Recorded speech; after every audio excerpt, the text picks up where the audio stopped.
Hello everyone, I'm meteorologist Charlie Ironmonger. Thank you so much for joining me today for your 1 p.m. news and weather update from the First Alert Desk. Want to wish everybody again a very happy Juneteenth. We do have some news to bring to you out of Ayden, where ECU is hosting free summer camps. This summer, ECU Health and the Department of Pediatrics, Hematology and Oncology at ECU's Brody School of Medicine are hosting Camp Rainbow and Camp Hope, 2 summer camps for children with cancer and chronic diseases. It's happening this week. Now, Camp Rainbow is offered to children with cancer, hemophilia, as well as kids who have lost siblings to either disease. Camp Hope welcomes children with sickle cell disease. Both camps are free of charge to children with chronic illnesses, which is made possible by many donors and sponsors. ECU Health staff provides a safe and fun learning place for children to learn more about themselves and their illness through activities offered at a traditional summer camp. Now, kids will have the chance to swim, canoe, kayak, and make crafts and more, while also getting to meet and connect with others who share the same illness. While at camp, children will have access to 24-hour medical care and are closely monitored by ECU Health care teams. This week's camp runs until Friday, June 20th. I also need to share some unfortunate news with you out of Perquimans County, where a man has drowned. Again, according to deputies, emergency crews were called around 3:30 p.m. Wednesday afternoon after reports of a man who had been in the water and was later pulled into a boat. Now, bystanders were performing CPR when first responders arrived at the scene. Despite their efforts, the man was pronounced dead at the scene, according to deputies.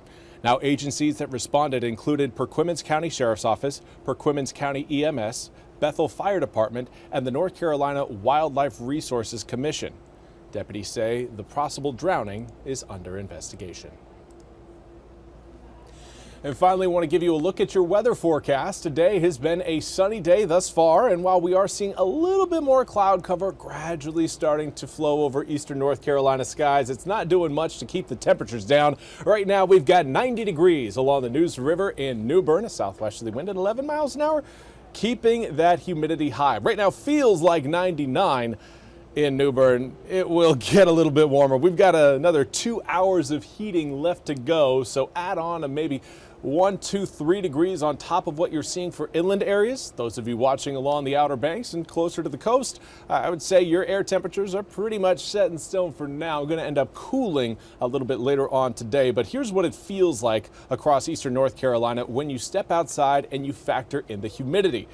Feels like we're in the triple digits across Roanoke Rapids, Windsor, Edenton, Elizabeth City, Plymouth, Swan Quarter, Stumpy Point, Oriental, Kinston, and Kenansville, with New Bern on the cusp of triple digits right now, showing up again at 99 degrees. Humidity, dew points right now in the mid to upper 70s, a little bit higher than where they were yesterday, which is why today we're seeing more areas in that triple digit feels like temperature range. Now, for the rest of the afternoon, air temperatures again going to slowly rise a few more degrees. Not going to get super hot. We're not looking again at, say, 95, 96, 97 degrees, but 93 is still quite toasty, especially when you factor in that it's occurring right around mid-June.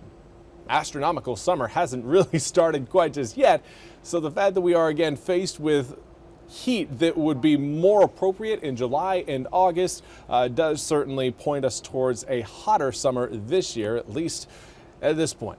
Coming up for this evening, we are watching thunderstorms rolling through eastern North Carolina. Now, that opportunity for thunderstorms moving into the east will likely occur after 6 p.m. I would say 7, 8, and 9 p.m. We'll watch those showers and storms riding along a singular boundary move over I-95 and into eastern North Carolina. A lot of those showers and storms will clear the coast coming up later on tomorrow morning.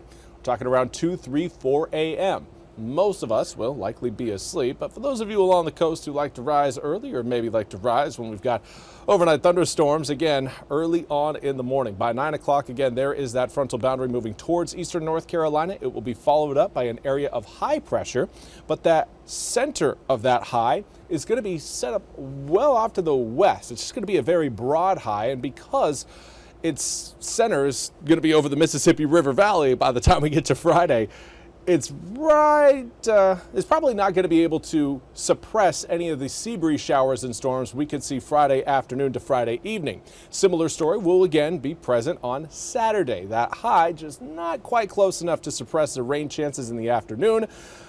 But as we head through your Sunday, Monday, and Tuesday, that will no longer be the case. We will see that high pressure system close enough to keep skies very sunny, to keep rain out of the forecast, and to promote more of a westerly breeze across the state. And that will lead to very warm air temperatures. What happens is, because we are in the coastal plain here in eastern North Carolina and off to our west, we've obviously got the mountains, the state of North Carolina. Here's the mountains, here's the coast. We've got a little bit of an elevation decline.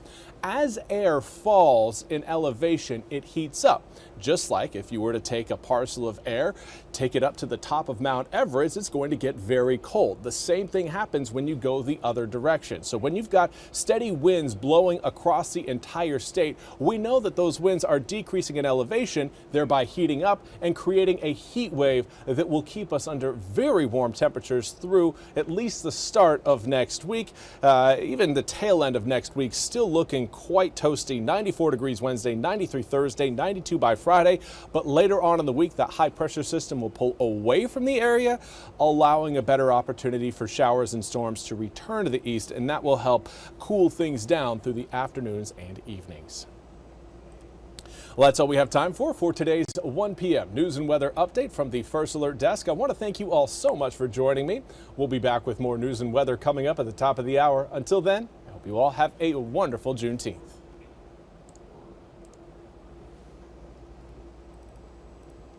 This hour of the WITN First Alert Desk is sponsored by Supreme Choice.